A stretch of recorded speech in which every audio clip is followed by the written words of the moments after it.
La série commence dans le quartier animé de New York Times Square où un policier aperçoit un sac de voyage abandonné au milieu de la rue.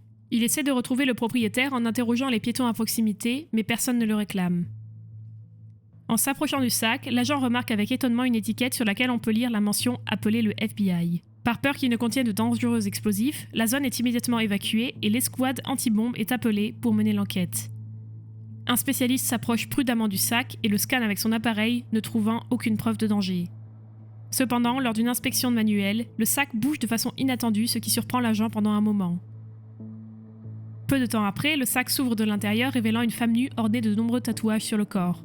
Elle semble troublée par la situation, mais les policiers la placent quand même en garde-vue. La scène se déplace ensuite vers une maison rurale du Kentucky, où un homme armé retient chez lui prisonnières plusieurs femmes et leurs bébés en les menottant et en les enchaînant. Au milieu des cris des femmes et des bébés terrifiés, une équipe d'agents du FBI, dirigée par un agent du nom de Kurt Weller, prend d'assaut la maison. Kurt élabore rapidement un plan et utilise un détecteur pour localiser la position du criminel. Il franchit le point identifié, provoquant la chute de l'homme armé et son arrestation. Après le succès de la mission de sauvetage et après avoir retiré les menottes au bébé, Kurt est immédiatement transporté par hélicoptère afin d'aider à régler l'affaire du Times Square.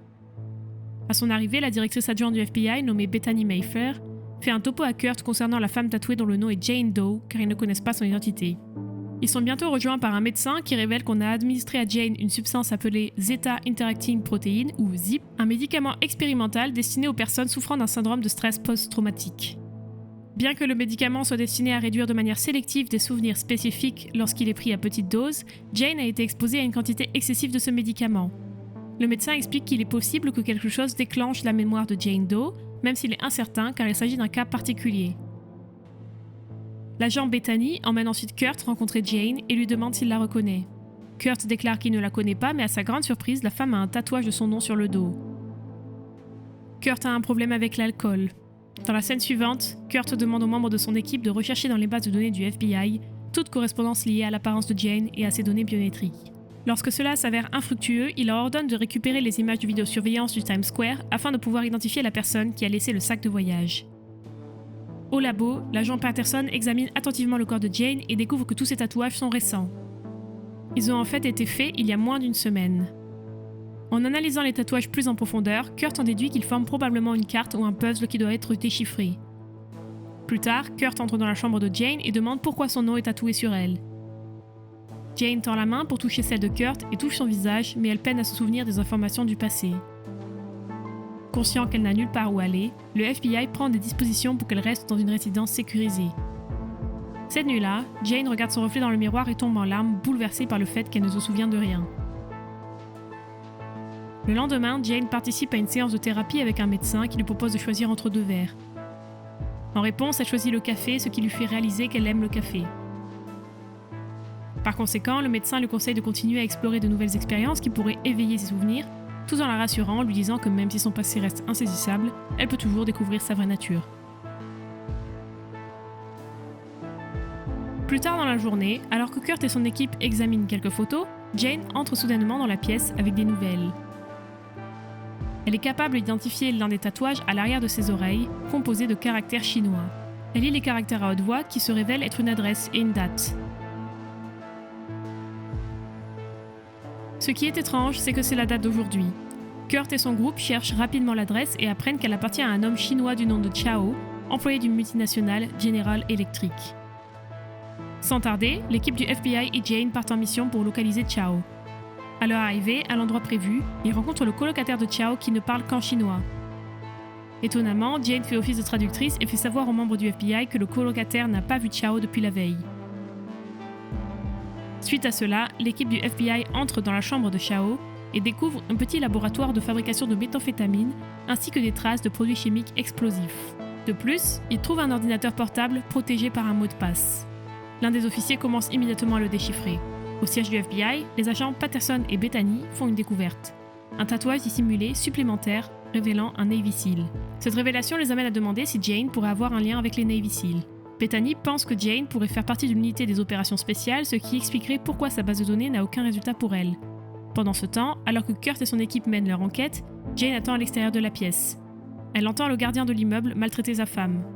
Elle essaie de l'ignorer pendant un moment, mais lorsque les sons deviennent de plus en plus forts, elle passe à l'action. À la surprise générale, Jane fait preuve de remarquables techniques de combat et maîtrise seule 2 assaillants. Cela prouve une fois de plus que Jane est affiliée au Navy SEAL. Peu de temps après, Kurt est témoin de l'altercation. Il intervient donc immédiatement pour retenir Jane avant de l'escorter jusqu'à la chambre de Chow. Il s'avère qu'ils ont trouvé une vidéo sur l'ordinateur de Chow qui nécessite une traduction. Une fois déchiffrée, la vidéo révèle que Chow prévoit de cibler une célèbre politicienne surnommée la mère des exilés dans les 3h30 à venir. Kurt pense que la cible visée est la sénatrice Judith Moore, ardente défenseur de l'immigration et du commerce chinois car elle est la seule femme politique de renom à New York. Après quelques recherches, le FBI se rend compte que Chow a éteint son téléphone et que tous ses emails sont écrits dans un dialecte chinois appelé Wenzhou, surnommé la langue du diable. Quelques instants plus tard, ils parviennent à localiser le téléphone de Chow et à le réactiver, ce qui lui permet de retrouver sa trace. Après cela, Kurt et toute l'équipe ont pour mission d'appréhender Chow, tandis que Bethany prend des mesures de sécurité supplémentaires pour protéger la sénatrice Moore. Dans la scène suivante, l'équipe trouve Chow dans le métro et commence directement à le suivre. Cependant, quelqu'un parvient à le mettre en garde contre le FBI, ce qui l'incite à monter dans un train et à s'éloigner rapidement. Kurt et l'un de ses collègues le poursuivent, mais leurs efforts sont vains car Chow a habilement détaché une partie de la rame et s'est évadé. Il parvient également à laisser derrière lui un engin explosif à retardement. Maintenant, le temps est compté. Kurt ordonne frénétiquement aux passagers de reculer pendant que lui-même saisit la bombe et l'emmène loin du métro. Il retire ensuite une partie de l'explosif C4 en espérant que cela atténuera l'impact. Et juste à temps, il lance la bombe, évitant ainsi la dévastation potentielle que cela aurait coûté. À la suite de cet incident, Jane lit les emails de Chow et découvre sa profonde angoisse face à la mort de sa mère dans un camp de prisonniers chinois. On découvre que Chow et sa sœur avaient demandé de l'aide au gouvernement des États-Unis, mais leurs demandes sont restées sans réponse. En apprenant cela, Kurt se rend compte que la cible n'est pas un politicien, mais plutôt la Statue de la Liberté, la destination touristique la plus emblématique du pays. Forte de ces nouvelles connaissances, l'équipe du FBI se précipite vers le monument. À leur arrivée, Jane exprime son désir de contribuer et d'aider l'équipe. Kurt accepte et lui donne un gilet pare-balles. Alors que l'équipe se déplace à l'intérieur de la Statue de la Liberté, Kurt et Jane rencontrent un homme qu'ils prennent d'abord pour un ranger. Kurt lui demande de partir car les lieux doivent être évacués, mais l'homme n'est autre que Chow qui fait soudainement demi-tour et tire une balle dans le bras de Jane avant de s'échapper en haut. Déterminé à y mettre fin une bonne fois pour toutes, Kurt le poursuit et les deux finissent par se retrouver en face à face. Ils commencent à se battre et à un moment donné, Chow prend le dessus et se prépare à exécuter Kurt. Mais à ce moment-là, Jane arrive sur les lieux et braque son pistolet sur Chow. Ce dernier essaie de la manipuler mais elle ne l'écoute pas et lui tire une balle dans le bras, libérant Kurt des griffes de son assaillant. Au même moment, Jane fait l'expérience d'un flashback, un souvenir en noir et blanc la représentant avec des cheveux longs en train de s'entraîner au tir à côté d'un homme barbu non identifié dans un décor boisé.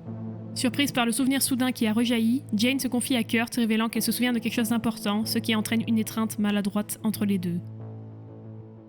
Plus tard, au siège du FBI, Kurt s'adresse à l'équipe soulignant que Jane possède les compétences d'une professionnelle chevronnée, notamment des compétences linguistiques, des capacités de combat et un sens du tir exceptionnel. Il souligne le fait que l'un de ses tatouages a joué un rôle crucial en sauvant la vie de nombreuses personnes. Après avoir enduré ces événements, Kurt en déduit que le commissariat ne peut pas se passer d'elle et que le cerveau à l'origine de tout cela aime jouer avec eux. Et ce n'est que le début. Bethany conseille ensuite à chacun de se reposer car ils se réuniront à nouveau le lendemain pour une enquête et une analyse plus approfondie. Après le départ de l'équipe, Bethany commence à examiner un dossier top secret contenant quelques informations non censurées, dont son propre nom. En haut du dossier, elle découvre un numéro de dossier correspondant à l'un des tatouages de Jane. D'autre part, Kurt rend visite à Jane pour s'assurer qu'elle va bien et il remarque qu'elle est en détresse. Il lui fait un câlin chaleureux, l'assurant que tout finira par bien se passer. Au même moment, Chow est montré en convalescence à l'hôpital avec une opération au bras. Quelques instants plus tard, l'homme barbu vu dans le flashback de Jane entre dans la pièce déguisé en médecin. En le voyant, Chow exprime sa conviction que tout s'est passé comme prévu, mais le barbu n'est pas d'accord. Il affirme que Chow était censé se sacrifier pour sa sœur. Suite à cela, l'homme barbu assassine Chow et s'en va. Dans la scène finale, nous voyons un autre flashback qui montre le même homme barbu expliquant les effets du zip à Jane, expliquant qu'une fois injectée, elle perdrait tous ses souvenirs. Étonnamment, Jane accepte de s'administrer le médicament elle-même, révélant que c'était sa propre décision. Elle savait qu'elle allait perdre ses souvenirs. C'est tout pour cette vidéo, n'hésitez pas à partager vos réflexions sur ce film dans les commentaires et n'oubliez pas d'aimer et de vous abonner, cela nous aide tout particulièrement. À la prochaine, ciao!